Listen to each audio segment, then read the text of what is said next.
The first time I heard about the old carnival grounds, I thought it was just another urban legend. Every small town has one, an abandoned place kids dare each other to visit, a location whispered about in hushed tones. But there was something different about this one. The stories weren't just about creaky rides and rusted ticket booths. People talked about the laughter, the sound of children giggling, high-pitched and unnatural, echoing through the empty fairgrounds in the dead of night. I wouldn't have believed it if it weren't for Sam. He was always the reckless one in our group, the type to break into places just to prove he wasn't scared. One night, after a few drinks around a bonfire, he bet us he could spend an hour inside the carnival alone. "I'll even record it," he said, grinning. We laughed, thinking it was just another one of his dumb ideas.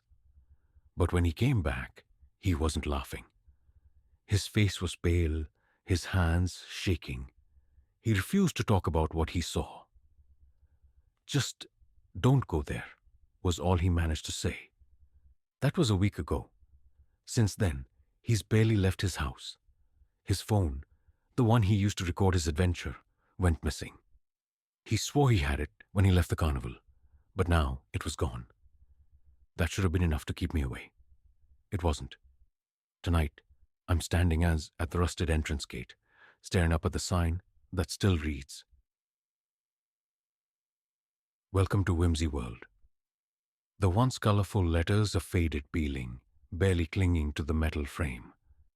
Behind the gate, I can see the silhouettes of the rides, motionless, waiting. The Ferris wheel looms over the park like a skeletal giant, frozen mid-turn. Beyond it, the funhouse's twisted mirrors catch the moonlight, reflecting warped versions of the world. I take a deep breath and step forward. The gate isn't locked. It groans as I push it open.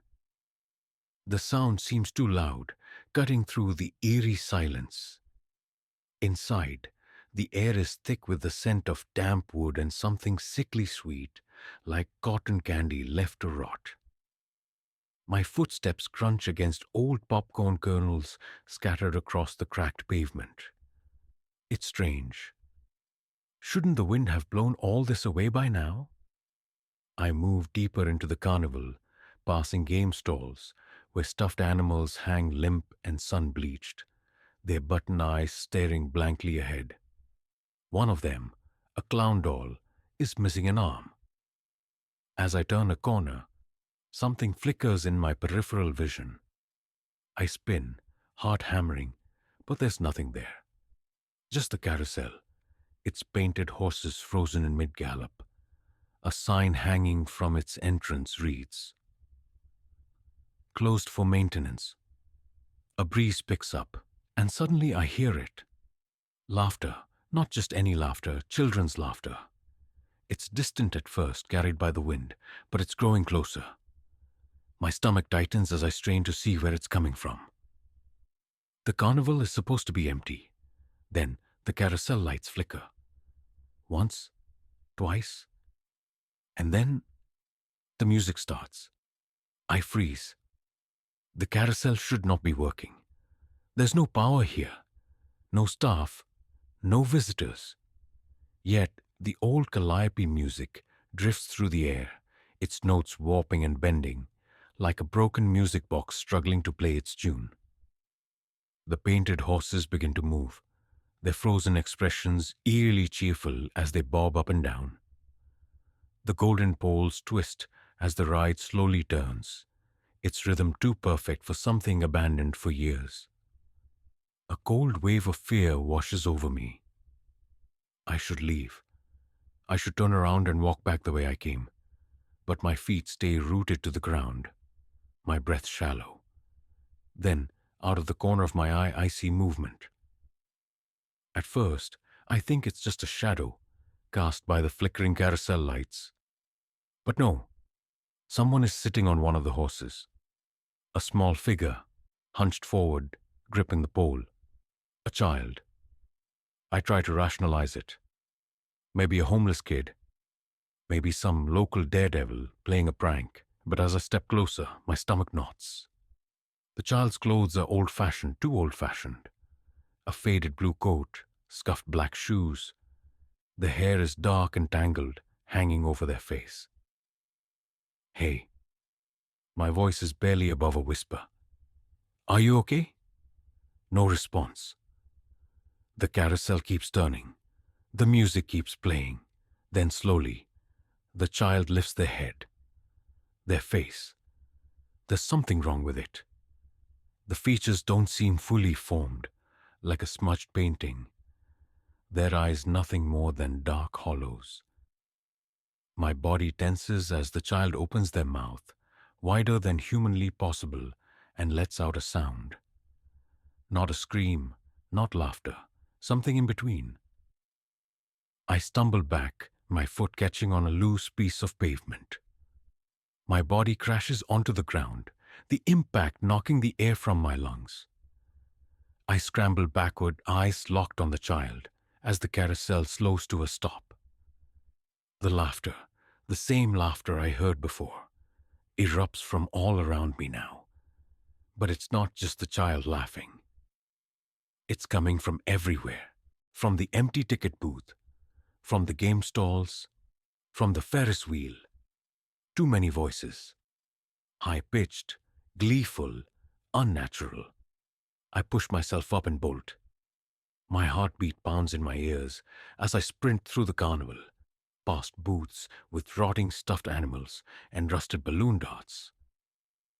The laughter follows me, growing louder, echoing through the empty space. I turn a corner and nearly collide with a clown statue. My breath catches as I realize it wasn't here before. It stands in front of a food stall, its painted grin cracked, its wide eyes staring down at me. I move around it, heart hammering, but something makes me stop. The clown's head just moved. I whip around, my pulse skyrocketing.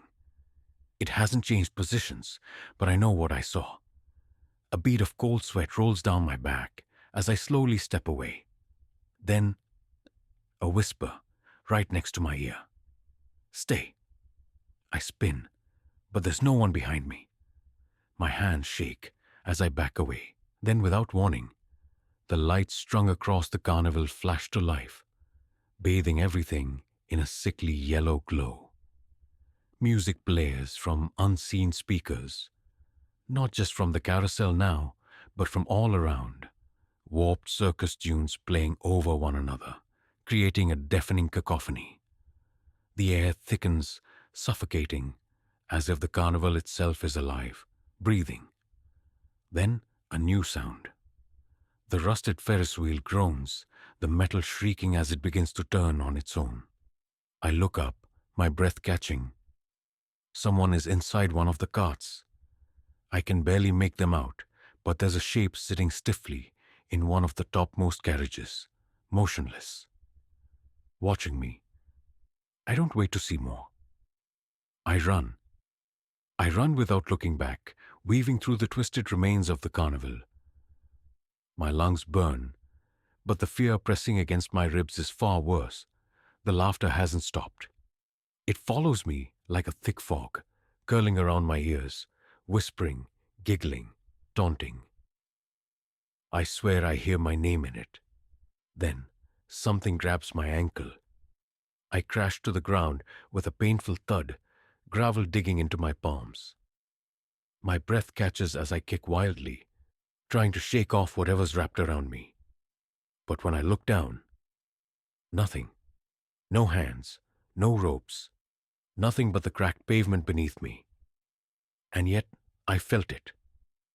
I scramble to my feet, chest heaving. The lights above flicker erratically, casting shadows that seem to move on their own. The Ferris wheel groans again, its metal screeching in protest. I glance up. The figure in the top carriage is gone. A deep sinking feeling takes hold of me. I scan the carnival, my vision blurring from panic, but I see no one. No child from the carousel. No shadowy figure from the Ferris wheel. Just the clown, the one I saw before. Only now, it's not by the food stall anymore. It's closer. Much closer. I swallow hard. It stands in the middle of the path ahead, its painted grin stretching too wide, its glassy eyes reflecting the flickering carnival lights. My fingers curl into fists. It's just a statue. It has to be. Then, its head tilts. The movement is slow, deliberate, unnatural. My breath shudders as my body screams at me to run. But something about the way it stands, the way its grin seems to widen, the longer I stare. No, I won't let it play games with me. I take a cautious step back, keeping my eyes on the statue. Then another. And then it moves, not a twitch, not a jerk. It lunges. I don't even have time to scream. My body reacts before my brain can catch up, and I bolt in the opposite direction. The laughter rises again, deafening now, as if the carnival itself is howling with delight. The stalls blur past me as I run, my mind scrambling for an escape. I don't even know where I'm going anymore. I just know I need to get away. But the paths are twisting, unfamiliar. No matter how many turns I take, the scenery repeats. The clown, the carousel, the Ferris wheel. I'm trapped. The air feels heavier now, thick with something I don't understand. The candy-colored banners above have rotted, their fabric dripping with black sludge. The stuffed animals in the prize booths hang from their strings like limp, lifeless bodies. And the mirrors. The funhouse. I stop so suddenly, I almost trip. The entrance looms ahead, its doors wide open as if inviting me in. The mirrors inside gleam under the flashing lights, stretching and twisting into infinite reflections.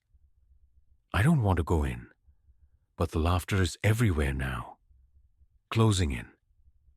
The shadows at the edges of the carnival are shifting, coming closer. I have no choice. I step inside. The air is colder here, thick with dust and something sour.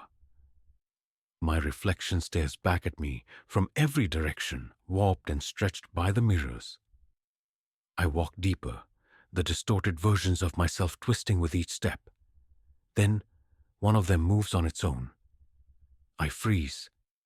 My real body hasn't moved, but the reflection of me in the mirror just took a step forward, a step toward me. The breath catches in my throat. Slowly, I turn my head. The reflection doesn't. It's still looking at me. Then it smiles. Not my smile, not my mouth, something else's. A horrible, jagged grin stretches across its face, too wide, too unnatural. My stomach drops as its head tilts, just like the clown's did. I stumble backward, colliding with another mirror. The entire room distorts, the reflections around me no longer matching my movements. They shift and ripple like liquid, their faces twitching, mouths moving as if whispering secrets I can't hear.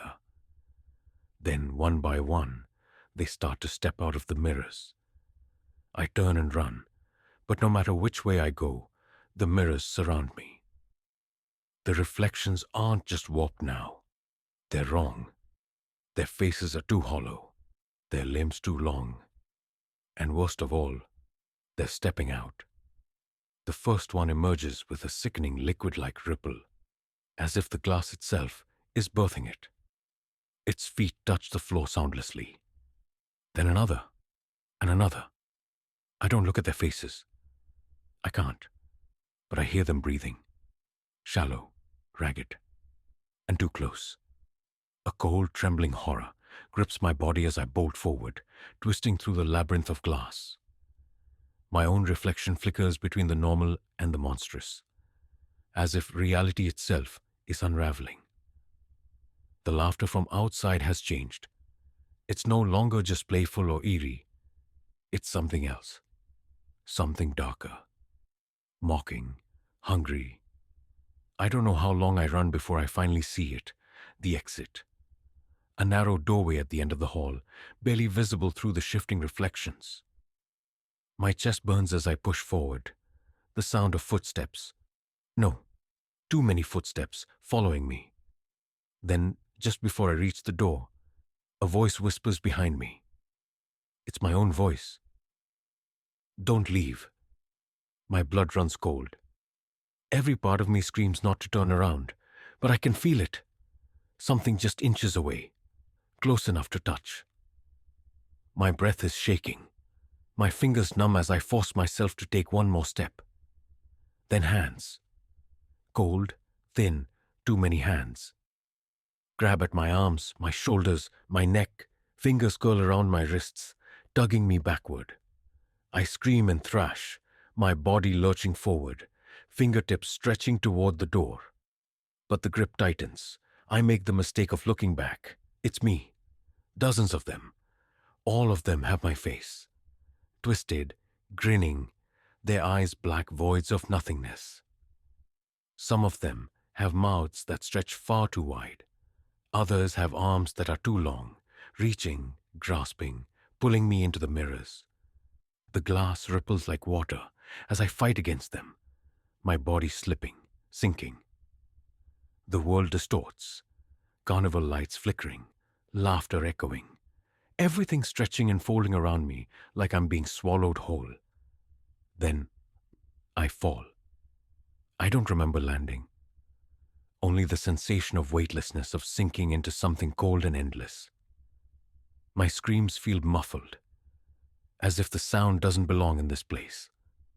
When I open my eyes, I'm standing, back in the carnival. But something is wrong. The lights are bright, the colors vibrant. The rides are moving, music playing, the scent of fresh popcorn in the air. People are everywhere, walking, laughing, enjoying themselves. It's as if the carnival is alive again, exactly as it was before it was abandoned. For a split second, relief floods my chest. Was it all just a hallucination? A dream? Then I see them, the people, their faces, no eyes, no features, just smooth, blank skin where their expression should be. They move like normal, talking, laughing, playing games, but there are no mouths. No sound comes from them. Then I see the mirrors, everywhere, and in them, me. Hundreds of me, but I'm not moving.